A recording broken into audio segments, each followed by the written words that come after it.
están? Muy bien. Bueno, seguro que cuando entré estaban pensando de dónde vino ese. Y no sé si sería sorpresa, pero seguro que les sorprendería escuchar que no soy originalmente de aquí. Soy originalmente de Corea. ¿Ustedes se ubican dónde está Corea? Está cerca de China, pero no es China. Está cerca de Japón, pero no es Japón. Está entre China y Japón. Y seguro la otra pregunta que están preguntando es, ¿del norte o del sur? Es del sur.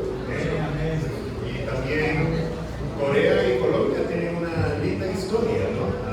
Colombia también durante la guerra coreana participó en ayudar en la liberación de Corea del Sur. Entonces hay una linda historia que ambos países tienen. Bueno, les cuento un poquito de mi propia historia y ahí vamos a pasar al pasaje de esta mañana.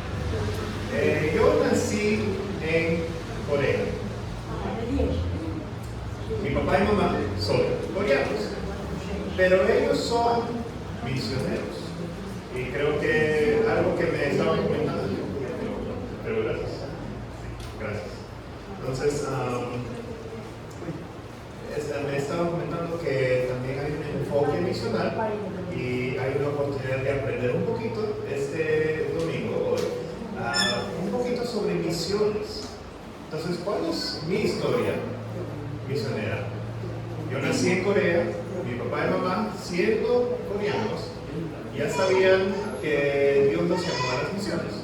Entonces, en ese punto, cuando yo era apenas 4 años, fuimos a Perú. ¿Okay? Entonces, en Perú, yo crecí pasé mi primaria y secundaria de mi educación en Lima, Perú. Mientras vivía en Perú, mi papá y mamá hacían plantación de iglesias. También entrenan profesores de escuela dominical. Pero bueno, yo creciendo en Perú, creciendo en una familia misionera, creciendo en una familia pastoral, siempre tenía una duda de mi identidad. Porque de una parte, era un coreano viviendo en Perú, tuve que aprender español. Pero también era un hijo de misionero, entonces tuve la oportunidad de ir a un colegio para hijos de misioneros, cual era un colegio americano. Entonces aprendí el inglés y estudié la historia americana. Entonces, en el colegio, inglés. Pero mi familia, siendo una buena familia coreana, hablamos en coreano en casa. Tuve que ir al colegio coreano los sábados. Imagínense, una familia que tal vez colombiana inmigra a los Estados Unidos, en la casa, ¿qué es lo que van a hablar? Español, ¿no? Y así también pueden comunicar con los abuelos y todo. Pero en coreano me digan que haga un sermón, eso es un poquito más complicado. De todos modos, español afuera en una iglesia, inglés en el colegio y coreano en la casa. Me quedé confundido. Bueno, todo eso, siempre había una pregunta de quién soy yo. Soy coreano, soy peruano, soy americano, soy hijo de misionero, soy hijo de pastor, porque todos tenían algo para llamar. En Perú, cuando eres asiático, sea de buen humor o no, siempre dicen, chino. ¿No? Y eso me confundió mucho porque cuando visité a Bogotá, ¿no? Me percaté que a los niños lo llaman chinos. No son los niños. Bueno, todo eso para decir, siempre tenía una duda, ¿quién soy yo? Y en mi testimonio personal, desde pequeño yo tuve una relación con Jesús. Mis papás me enseñaron que yo era pecador y que necesitaba a Jesús para tener salvación y tener una caminata espiritual. Pero mi crecimiento espiritual como niño no era súper emocionante, era como lo mínimo. Iba a la iglesia, escuchaba los sermones, leía la Biblia, pero mucho de lo que hacía era porque mi mamá y papá lo hacían, como pastor, como misionero. Entonces mi participación era mandatoria, como era niño. Pero un día, cuando yo estaba en la secundaria, no podía dormir, porque me di cuenta que un día iba a estar en la presencia del Señor y Jesús iba a decir: ay, Pablo, mi nombre en español es Pablo, pero mi nombre en coreano es Cuba. ¿Pueden decir Cuba? Más fácil, Cuba. Cuba, sí. Sí, entonces, si me dicen Cuba, yo digo: ay, hola. Bueno, Jesús iba a decir: hey, Cuba, ¿cómo estás? Qué bueno que estás en mi presencia, en el cielo. Y yo iba a abrazarlo, Jesús me iba a abrazar y él me mira en los ojos y me pregunta: Pablo, ¿qué has hecho en mi nombre? Y en ese punto, yo como adolescente no tenía respuesta. Yo me di cuenta que en ese día iba a decir: no sé, Jesús, no sé qué es lo que hice en tu nombre. Y eso me dio temor, mucho temor, porque ¿quién quiere al frente de Jesús, al frente de la presencia de todos los cristianos que han venido antes de nosotros, no tener una respuesta y estar avergonzado? ¿Quién quiere estar en esa posición? Nadie, ¿no? Menos un adolescente, ¿no? Entonces en ese punto me di cuenta: ok, si yo estoy en relación con Cristo, yo debo actuar como miembro de la familia, yo debo hablar como miembro de la familia, yo debo trabajar como miembro de la familia. Y ahí es donde Dios comenzó a trabajar en mi vida, y ahí es donde comencé a participar en ministerios, no porque mi mamá y papá eran los misioneros, pastor, sino participaba porque yo era seguidor de Cristo. Y a través de esos años en la secundaria tuve la oportunidad de ayudar en campañas evangelísticas, campañas médicas, de equipos que venían al Perú, y fue muy lindo. Pero después de graduar fui a una universidad en Estados Unidos, una universidad cristiana, y fue la primera vez que tuve la oportunidad de participar en diferentes ministerios que no estaban bajo la supervisión de mis padres. Y eso me dio la oportunidad de experimentar aquí. Rápidamente descubrí que tal vez, aunque puedo participar y ayudar en este tipo de ministerio, tal vez ese no es mi fortaleza. Tengo mejores oportunidades con mis fuerzas y mis habilidades en ayudar en este tipo de ministerio. Y el ministerio que en verdad resonó para mí fue un ministerio de evangelismo los viernes en la noche en una ciudad. Imagínense que, ¿no?, de la iglesia vamos a la otra parte de la ciudad, vamos a, digamos, a Caldas, un poquito más lejos, y los viernes en la noche ahí en el Parque Central vamos y compartimos con la gente. Pero imagínense, en los viernes en la noche, después de las 7, ¿qué tipo de gente vamos a estar compartiendo el evangelio, ¿no? Gente que ha estado tomando. Entonces, no era que era difícil, sino que era diferente el contexto de compartir el evangelio. Pero en medio de todo eso, tuve la oportunidad de encontrarme con algunos latinos que estaban trabajando en esa zona, y me di cuenta que tengo un gozo en compartir el evangelio en español. Que lo podía hacer en inglés, pero tenía un gozo al compartirlo en español. Y estos trabajadores que estaban ahí de Centroamérica trabajando en Ohio me estaban escuchando porque, bueno, antes de ir a trabajar, hay un asiático que habla español y me está compartiendo el evangelio, y estoy escuchando. Entonces, fue una buena experiencia en cual Dios usó toda esa experiencia para ayudarme a entender que hay un llamado específicamente para el ministerio y las misiones con hispanohablantes. En ese punto no sabía si íbamos a salir de Estados Unidos o no. En ese punto estaba abierto a cualquier opción.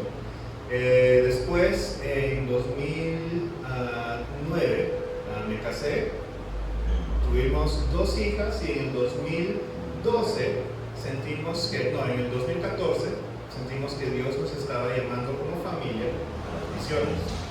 Ahí es donde comenzamos a buscar agencias misioneras cuales podíamos conectarnos para ser mandados. Y cuando nos conectamos con la agencia cual trabajamos, pertenecemos, cual se llama Avant, ellos nos preguntaron dónde sienten que Dios nos está llamando. Y en ese punto les dijimos, bueno, estamos abiertos a ir a donde ustedes piensen que sea bueno, pero si es posible, un lugar donde el clima es lindo. Entonces nos mandaron a Colombia. Bueno, la historia es que ellos tienen una historia larga en Centroamérica. Y Centroamérica, bueno, tiene mucha humedad, ¿no? Pero justo en ese punto había una oportunidad en Colombia y llegamos aquí. Entonces, ese fue mi testimonio, mi historia de cómo Dios nos llamó a las misiones. Y ahora quiero compartir cómo Dios llamó a Israel a las misiones, cómo fallaron y cómo pudieron superar una falla. El pasaje de hoy es una cortita, una sencilla, que está en el libro de Josué, capítulo 4, verso 13. 4, 13. Ok, en este punto tenemos que recordar el contexto histórico. ¿Okay? Listo, entonces vamos a leer Josué capítulo 4, verso 13. Como 40,000 equipados para la guerra pasaron delante del Señor hacia los llanos de Jericó, listo para la batalla. ¿Okay? Es un verso corto. En este contexto, ¿recuerdan dónde estamos en la narrativa de la historia en esos primeros años? Okay. Como lo indica el libro, protagonista de este libro es Josué. Okay. Muy bien. Antes de este libro, recuerdan que Israel estuvo bajo la esclavitud por 430 años en Egipto. ¿Quién nos sacó de Egipto? Moisés. Dios usó a Moisés, su siervo, para sacar a Israel de la tierra de Egipto. Cuando llegaron los israelitas en la época de Josué, recuerdan esa hambruna que hubo, los 7 años de prosperidad, los 7 años de... Ok, cuando Israel, o sea, el padre y su familia, los hermanos, llegaron a Egipto, apenas llegaron con 70 personas, más o menos. Cuando salen de Egipto, son 2 a 3 millones de personas. No tan grande como todo el Valle de Aburrá, pero imagínense un desplazamiento de toda una ciudad saliendo de un país al otro. Esa es una multitud grande, al mismo tiempo, todos al mismo tiempo. Y en este punto, cuando Moisés e Israel salen, ellos están dirigiéndose ¿a dónde? A la tierra prometida, Canaán. Pero había un reto. Canaán estaba ya habitado por personas. Y una de las tareas que Dios le dio a Moisés y la gente de Israel es: esta es la tierra que les prometí, entren y conquístenlo. ¿No? Esta es su tierra. Los habitantes de esa tierra, ¿no?, son personas que están adorando dioses falsos. Ustedes tienen que derrotarlos. Y ahí es donde venimos historia, bueno, de Josué, pero un poquito antes. ¿Recuerdan que Moisés mandó espías? ¿Recuerdan cuántos espías? Ok, 2 espías. En este punto en la historia de Israel, con 2 a 3 millones de personas, ellos tenían 600,000 varones listos para la guerra. Tenían un buen ejército. En medio de eso, Dios, a través de Moisés, manda a los espías. Y recuerda, de los 12 espías, ¿cuántos espías tenían el coraje para animar al pueblo? Pero los 10, ¿qué es lo que sucedió? Ellos comenzaron a murmurar y decir a las otras personas: esto no es posible, no podemos conquistar la tierra prometida, hay gigantes, hay fortalezas, no podemos conquistar la tierra. Ok, en ese punto Dios castiga a Israel y dice que no pueden entrar a la tierra prometida. Conocemos esa historia, ¿no? Es una que nosotros lo hemos escuchado desde pequeño, en la escuela dominical, lo hemos leído, incluso la cultura que no conoce a Dios aún hace referencias a estas historias. Han hecho películas sobre Moisés y el Éxodo, ¿no? Han hecho referencias culturales en literatura. Es una historia muy conocida. Pero hoy quiero reflejar esa misma historia y pensarlo con y a través de los ojos de los niños que estuvieron experimentando eso. Pero antes de eso quiero hacer una pregunta, porque es una pregunta muy importante. Cuando Dios castigó a los israelitas, ellos tuvieron una consecuencia. ¿Recuerdan cuál fue esa consecuencia? Sí, 40 años en el desierto. Llegamos a la historia de Josué en el capítulo 4, verso 13, y leemos: 40,000 equipados para la guerra pasaron delante del Señor hacia los llanos de Jericó, listos para la guerra. Entonces la pregunta que tengo es, después de 40 años en el desierto, ¿de dónde salen 40,000 soldados? 40 años en el desierto, ¿de dónde vienen 40,000 soldados? ¿Es que uno va a una tienda y contrata 40,000 soldados en el desierto? No. Entonces es una pregunta legítima. ¿De dónde vienen 40,000 soldados en medio de un desierto 40 años? Vamos a hacer esa pregunta. Entonces, primero tenemos que poner nuestros sombreros para imaginarnos que nosotros somos los niños que están saliendo de Egipto. ¿Okay? Desde que nació, lo único que usted recuerda es hacer ladrillos. Ladrillos en la mañana, ladrillos en la tarde. Esa es la vida de un esclavo judío. Es hacer ladrillos. Es servir al faraón sin ningún otro tipo de futuro. Esa es la esclavitud para los israelitas. Una gente que, en ese punto, 2 a 3 millones de personas, esa es una fuerza laboral muy fuerte para los egipcios. Pero solamente conocen cosas muy limitadas por el contexto en el cual ellos viven. Y de repente un día comienzas a escuchar que allá en el palacio del faraón viene un Moisés para retar a los dioses de Egipto y al faraón, y un niño comienza a emocionarse en el barrio y comienza a hablar con sus amigos y dice: ¿has escuchado esto? ¿De qué se trata esto? Y en las semanas que vienen ves cosas maravillosas, ves como Dios muestra poder en la tierra de Egipto, mientras los vecinos egipcios no tienen agua, tú sí tienes agua. Mientras los vecinos egipcios están sufriendo diferentes tipos de plaga, tú tienes comida, tú tienes salud, estás bien. Y como un niño se imagina, ¿qué tipo de asombro tendrás? Y ahí es donde comienzas como niño a pensar, ¿sabes? En la casa habíamos aprendido sobre el nombre de Jehová, pero ahora lo estoy viendo.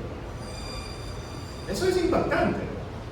Eso afecta el crecimiento y el desarrollo de un niño. Y una noche, tus papás vienen y te dicen, hijo, hija, tenemos que preparar, salir de esta casita que tenemos, porque vamos a ser liberados. Imagínense, escuchas eso y tus papás deciden, miren, vamos a no solamente ser liberados, vamos a ir a una tierra, la tierra de nuestros antepasados, la tierra que nos prometió Dios. Y en esa tierra no vamos a tener una casita, no vamos a tener solamente un apartamento, vamos a tener una finca. Vamos a cultivar nuestro propio terreno, ya no vas a tener que hacer ladrillos, vas a poder jugar, tener una educación, nuestra propia casa. ¿Se imagina? Un niño se emociona. Tú le dices que vamos a ir de vacaciones y que vamos a ir a este lugar. ¿Qué es lo que va a hacer el niño hasta que se vaya? Van a hablar de eso, van a estar emocionados, ¿no? Y viene el día, salen de noche. Y cuando están saliendo, hay una columna de fuego que los guía. Durante el día, durante el calor, hay nube. Hasta ves que el mar se parte para que puedas cruzar. Como niño, estás pensando, esto es bien chévere. Vamos a estar hablando de esto todos los días. Y en medio de todo eso escuchas de los hombres valientes, los soldados, y entre ellos un Josué y Caleb, ¿no? Hombres de Dios, asistentes de Moisés. Son como tus superhéroes, los avengadores, ¿no? De ese tiempo. Están hablando de estos hombres valientes. Y ahora escuchas que Moisés los manda en una misión muy importante. Hacer una evaluación de cómo es la tierra prometida. Porque, bueno, yo quiero saber si era un niño, ¿dónde voy a vivir? Porque los niños tienen una buena imaginación. En medio de eso, esperas para que los espías regresen y escuchas que los espías regresaron. Y saben, no sé si recuerdan cuando eran niños pequeños, y los niños son muy perspicaces, ¿no? Cuando algo no está bien, los niños lo saben. ¿Recuerdan cuando eran niños si había como una pelea entre los padres o había algo que sucedió? Sentían algo que no estaba bien, hasta como tenían cautela de ir y hablar con los papás porque no estaban seguros si era un buen momento. Los niños saben. En esta ocasión, imaginémonos que los niños percataban que algo no estaba bien. Y esa noche los papás vienen y les dicen, mirando a los ojos de los niños, y les dicen, hijo, hija, ¿recuerdas esa promesa que les dije sobre ir a la tierra prometida, tener una casa, una finca, no tener que hacer ladrillos, cosas así? Sí, papá, sí, recuerdo. No vamos a poder entrar ahora. No vamos a poder entrar hasta que el último de nosotros, de la primera generación, muera. Perdóname. ¿Se imagina la conversación y las conversaciones que tuvieron que tener a través de todo ese campamento de israelitas ese día. Hijo mío, no vamos a poder entrar a la tierra prometida por la desobediencia de los adultos. No vamos a poder entrar a la tierra prometida porque nosotros no confiamos en Dios. No vamos a poder cumplir la promesa que les dijimos de una mejor vida. Ahora, como padres, ustedes, como abuelos, ¿imaginan tener esa conversación con sus hijos o nietos? Lo que sucedió en ese momento no era una historia distante. Seguro que todos nosotros podemos tener empatía en esa situación, porque seguro que hemos tenido esas conversaciones con nuestros hijos o nuestros queridos. Decir, no vamos a poder hacer esto porque me olvidé, no hice esto, no tenemos el dinero, no sucedió algo y tuvimos que tener esas conversaciones. ¿Es una conversación divertida? Y en este punto en la historia, los israelitas solo sabían que el último de la primera generación tuvo que morir para entrar a la tierra prometida. No sabían que iba a durar 40 años. Lo que sí sabía era que están a la puerta de la tierra prometida y ahora tenemos que andar en el desierto hasta que la primera generación pase. Si usted es un joven y un niño en esa época, imaginándonos otra vez, ¿qué emociones sentiría? ¿Amargura? ¿Sí? ¿Resentimiento? ¿Sí? ¿Depresión tal vez? Experimentaron toda una serie de milagros. Incluso como niño vieron los héroes, 12 espías que iban a ir y ver cómo era la tierra. Vieron el poder de Dios y se quedan algo confundidos, como que fe de niño, ¿no? Decir, pero nuestro Dios es grande. ¿Por qué los adultos no pudieron creer en Dios, en el poder de Dios? Estos niños, estos jóvenes, tuvieron toda la razón y excusa para decir, devolvámonos a Egipto, a morir en el desierto, a darse por vencido.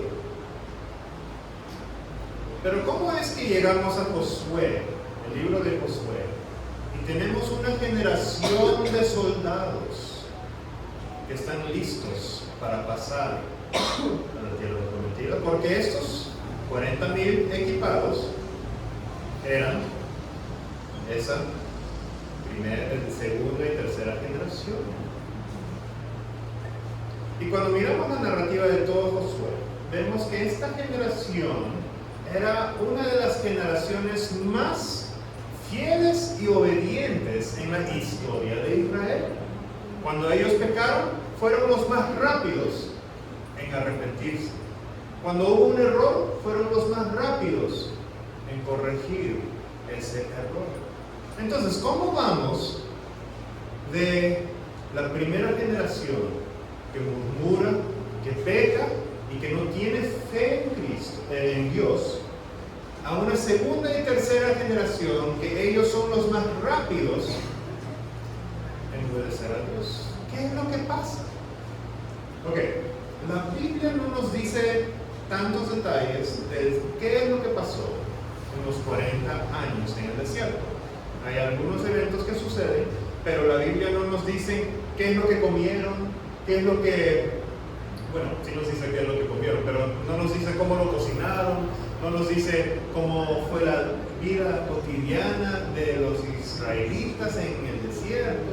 No tenemos esos detalles, pero tenemos evidencias de cómo pudo ser esa vida. Y esta parte es importante para entender y descubrir.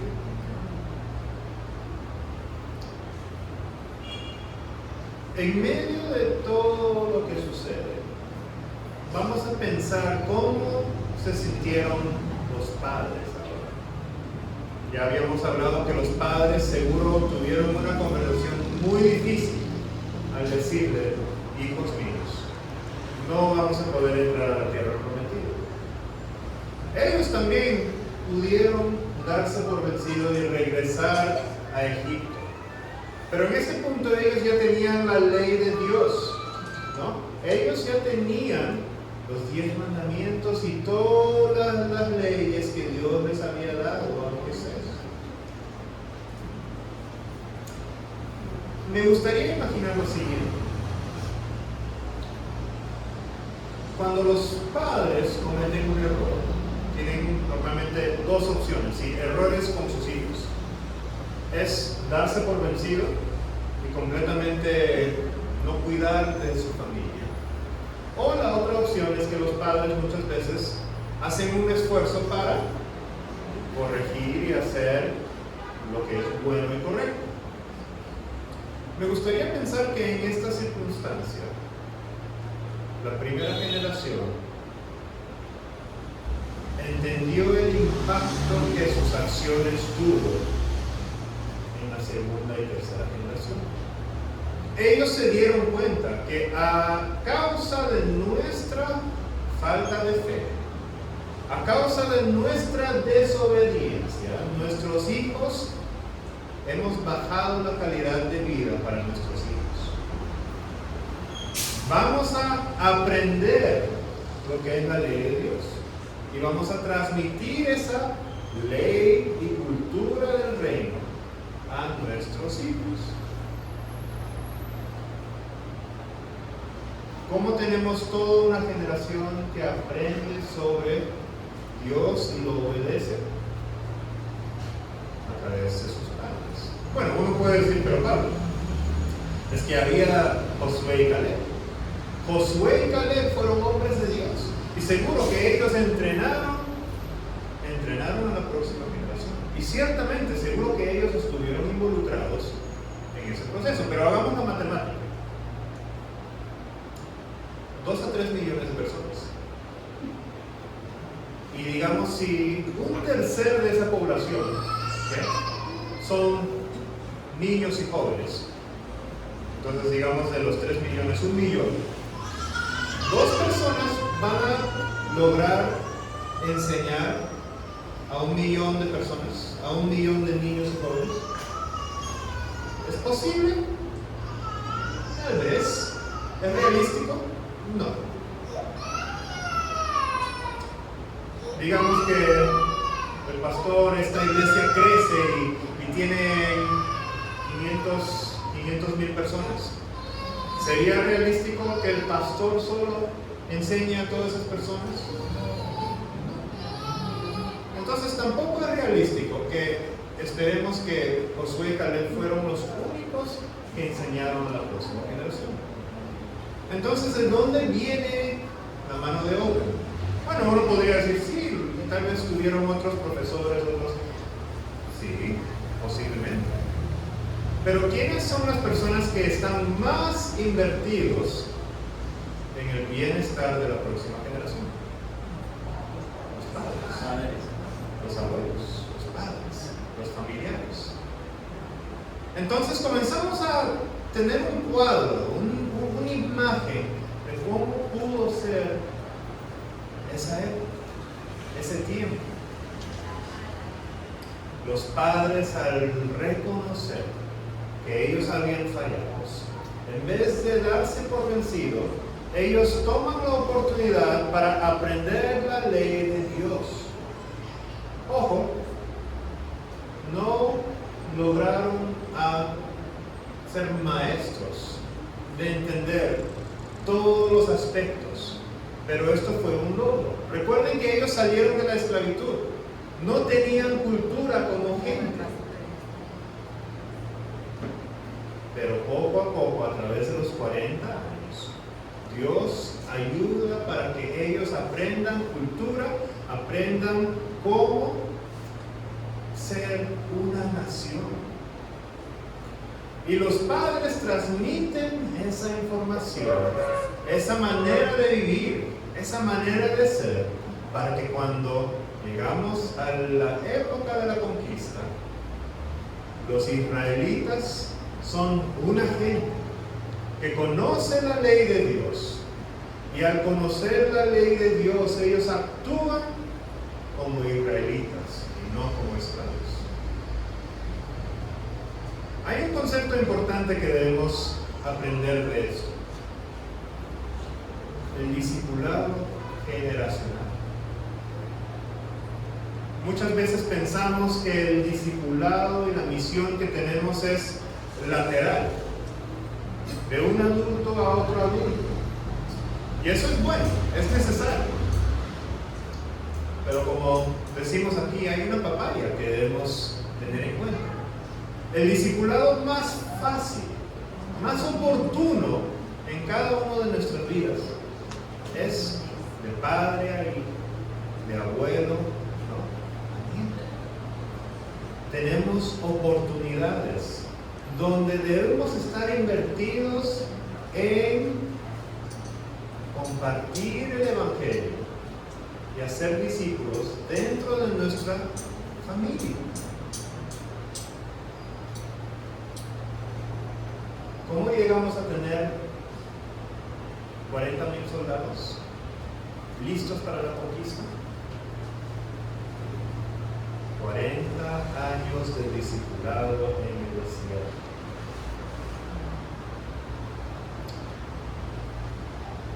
No sé dónde están en su vida en lo que tiene que ver con el discipulado de la próxima generación.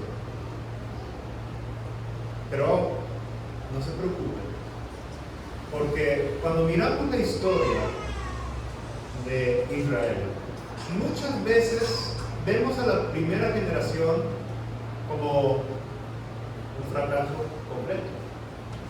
No creo que esa es la situación. Si hubiera sido un fracaso completo, la segunda y tercera generación no hubieran entrado a la tierra prometida ni hubieran conquistado la tierra prometida. Me gustaría pensar que los padres aprendieron de esa experiencia, hicieron todo lo posible durante los 40 años, antes de morir, a transmitir la identidad que Dios les dio a ellos a la próxima generación. Implicación: todos nosotros tenemos la responsabilidad y la oportunidad, aún hasta que Dios nos lleve, de transmitir la palabra de Dios a generaciones que vienen. Y en esto voy a hablar un poquito de un concepto sobre las misiones. Ustedes han escuchado la Gran Comisión. ¿Okay? ¿Qué es la Gran Comisión? Una pruebita. Predicar, ¿ok? Ser discípulos. Proclamar el Evangelio y hacer discípulos. ¿Dónde es el lugar más fácil para proclamar el Evangelio y hacer discípulos? Un reto aquí.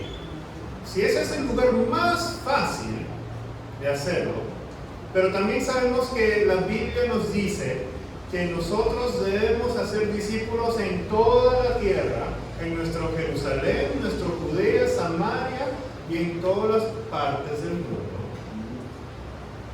¿Cómo vamos a tener el coraje, la valentía, para compartir el Evangelio con el resto del mundo si no lo estamos practicando en nuestra casa? Es algo para pensar. Si no tenemos la capacidad y el coraje para compartirlo con las personas más cercanas en nuestra vida, va a ser difícil compartirlo con personas en otros lugares. Pero el concepto de misiones va aún más allá de simplemente la Gran Comisión. Tenemos que regresar hasta el comienzo en Génesis. Génesis 1:28 dice lo siguiente: y Eva y les dijo: sean fecundos y multiplíquense, llenen la tierra y sométanla, ejerzan dominio sobre los peces del mar, sobre las aves del cielo y sobre todo ser viviente que se mueve sobre la tierra. El diseño original que Dios tuvo para nosotros antes de la caída fuera que nosotros nos multiplicáramos. ¿Por qué? Para tener dominio sobre la tierra. Implicación: no era para quedarnos solamente en un lugar, sino al multiplicarse, ir más allá, y después ir más allá, y continuar ese proceso donde podemos tener dominio sobre toda la tierra. Entonces, cuando llegamos a Mateo 28, verso 18 al 20, Jesús está por irse al cielo.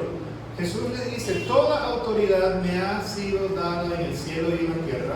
Vayan pues y hagan discípulos de todas las naciones, bautizándolos en el nombre del Padre y del Hijo y del Espíritu Santo, enseñándoles a guardar todo lo que les he mandado. Y recuerden, yo estoy con ustedes todos los días hasta el fin del mundo. ¿Están viendo la conexión entre Génesis 1 y ahora la iglesia? El propósito que Dios ha dado para nosotros, la misión que Él nos ha dado, es que nosotros proclamemos el Evangelio y hagamos discípulos. Un buen lugar para comenzar es entre nosotros, hacer discípulos. Pero la misión va más allá de simplemente quedarnos en nuestras cuatro paredes. Si vamos a multiplicar, vamos a tener que expandir. Si vamos a expandir, tenemos que también entender cuál es la palabra de Dios. Decir, proclamar y hacer discípulos es una cosa. Es otra cosa saber qué es lo que vamos a proclamar. ¿Cómo vamos a ser discípulos?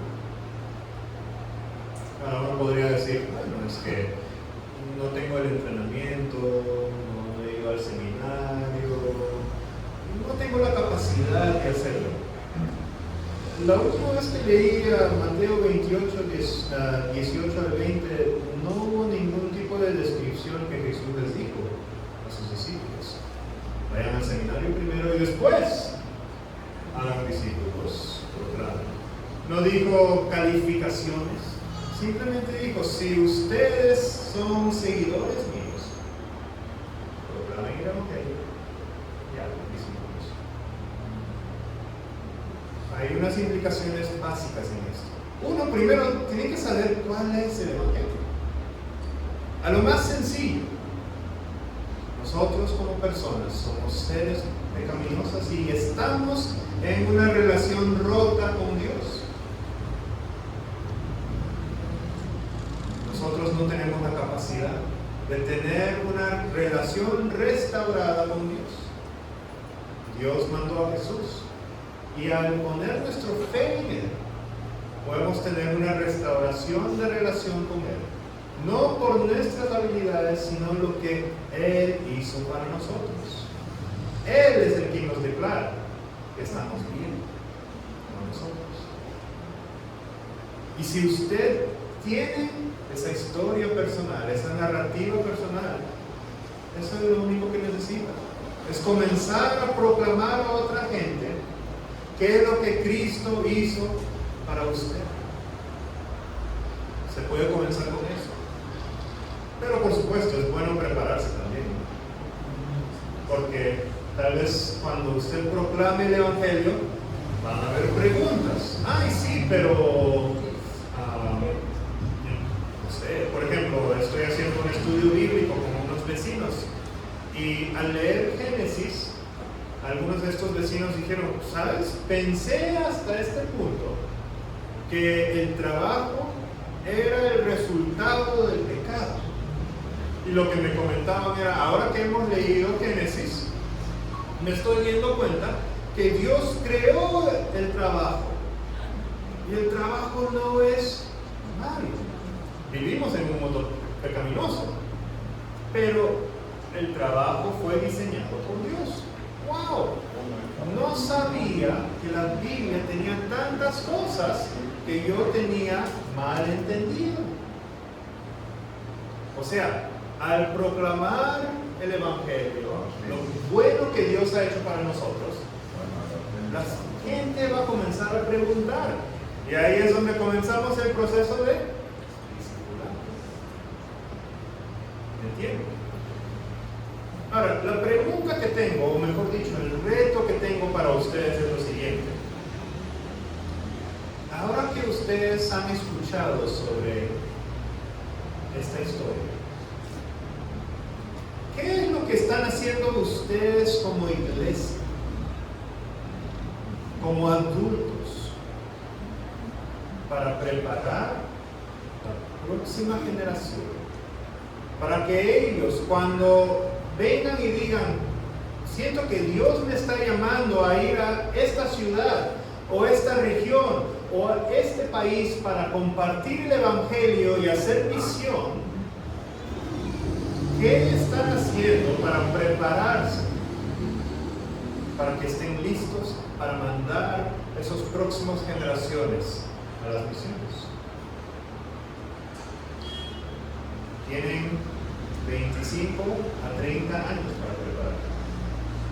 ¿Okay? Normalmente una generación es entre 25 a 30 años. Eso suena como mucho tiempo. Pero eso también es tiempo, mucho tiempo para preparar, o es mucho tiempo para desperdiciar.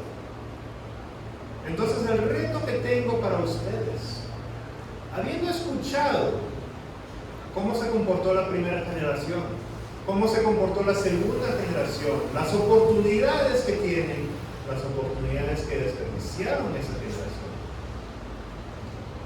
¿qué van a hacer ustedes para prepararse para la próxima generación? ¿Van a ser 25 años de hacer lo mismo y estar simplemente contentos con lo que están viviendo? ¿O van a comportarse como miembros del reino y obedecer la gran comisión, cual es proclamar el Evangelio y hacer discípulos? Ahora, yo podría decirle, bueno, es que hay este programa, esto y esto, de esta manera, y eso son buenas cosas. Pero ¿dónde esto va a ser más eficaz? Va a ser cuando la congregación se une y ora, y va delante de Dios y le pide a Dios, Dios, ¿cuál es tu voluntad para nosotros como congregación en la participación de la gran comisión? ¿Cómo quieres que nosotros como congregación podamos ser fieles? Esa es una palabra clave. Fieles al llamado que tú nos has dado como iglesia.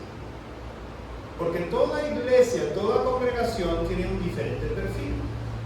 Hay algunas iglesias que por razones de la gente que viene van a tener una pasión. Por ejemplo, hay una iglesia en Estados Unidos donde toqué puerta para ver si ellos estaban interesados en apoyarnos en las misiones. Ellos dijeron, muchas gracias por el servicio que tienen, pero nosotros tenemos unas conexiones con unos hermanos en Brasil. Nuestro enfoque como iglesia misional es apoyar todo lo que tiene que ver con Brasil. Las iglesias en Brasil, misioneros que van a Brasil, eso es nuestro enfoque. Mientras había otra iglesia que ellos nos dijeron, ¿sabes? La realidad es que en nuestra ciudad, esto era en Estados Unidos, tenemos muchos inmigrantes del Haití. Nosotros no estamos yendo a Haití, Haití está viniendo a nosotros. Tenemos una oportunidad de hacer misiones con la gente que están inmigrando a nuestra ciudad. Vamos a poner nuestro enfoque en ese lugar. Cada iglesia tiene un diferente perfil, diferente personalidad, diferentes dones y habilidades. Yo podría decirles qué hacer, pero ¿saben quién va a ser mejor preguntarle eso? A Dios. Porque Él es nuestro Rey, Él es nuestro Señor. Y la tarea que les toca, primero, es como congregación, preguntar en oración, pedir en petición a Dios. Dios, ¿qué es lo que tú tienes planeado para nosotros? Para que podamos ser fieles en la misión y la gran comisión que tú nos has dado. Comienza con oración. Y a través de ese proceso, les garantizo que si son fieles en ese proceso, en preguntarle a Dios, ¿qué es lo que quieres que nosotros hagamos como congregación en participar en la gran comisión? Van a estar preparando el camino y las circunstancias para que en una generación, 25 o 30 años, haya toda una generación de personas que están listos para conquistar un mundo caído, para su gloria, para su reino, para que la gente perdida tenga esperanza en tener una restauración de relación con Dios. Entonces espero que esta historia de Josué, una historia donde vemos una generación que supuestamente falló, pero aprendió de su error, y aún al no poder entrar a la tierra prometida, hicieron todo lo posible para que la próxima generación pueda cumplir con la misión. Y también en esa segunda y tercera generación de personas que ellos obedecieron. El trabajo de la iglesia no es simplemente de la hora, es tener que pensar en generaciones. Es pensar en qué es lo que va a suceder en 20, 25, 30 años de ahora. Porque si no tenemos compasión para los que van a venir en el futuro, y no tenemos compasión para los que están perdidos en este momento, no hay razón que nosotros nos congreguemos. Jesús no vino simplemente para hacer un club. Jesús vino para redimir el mundo. Y Él nos ha invitado a ser parte de ese proceso. Y espero que con esas palabras los rete también a orar y pensar cómo puedo participar, a ser un miembro activo de la palabra de la gran comisión, para que algún día cuando ustedes estén en la presencia del Señor, no sean como yo en mi adolescencia, donde no tuve nada que decirle a Jesús. Espero que al pensar y meditar en esto, cuando estén al frente de Jesús, puedan decirle todas las cosas, que con confianza y orgullo puedan decirle a Jesús: esto es lo que hice en tu nombre, Jesús. Gracias, Dios, por darnos la oportunidad de compartir, por hablar sobre tu palabra, por aprender más. Que aún si nosotros fallamos, tú nos revives. Aún cuando no logramos entender, tú nos ayudas a entenderlo. Que tú nos has dado el Espíritu Santo para ayudarnos en ese trabajo que tenemos. En el trabajo que tú has comenzado y tú nos has invitado a participar. Ayúdanos a no ser perezosos, a no perder estas oportunidades, sino ser participantes activos e intencional en lo que es la gran comisión, en compartir el Evangelio, las buenas noticias y hacer discípulos en nuestra ciudad, en nuestro municipio, departamento, país y todos los otros países del mundo. Ayúdanos a entender qué es lo que significa eso y cómo podemos ser participantes activos. Gracias, Dios, en tu nombre.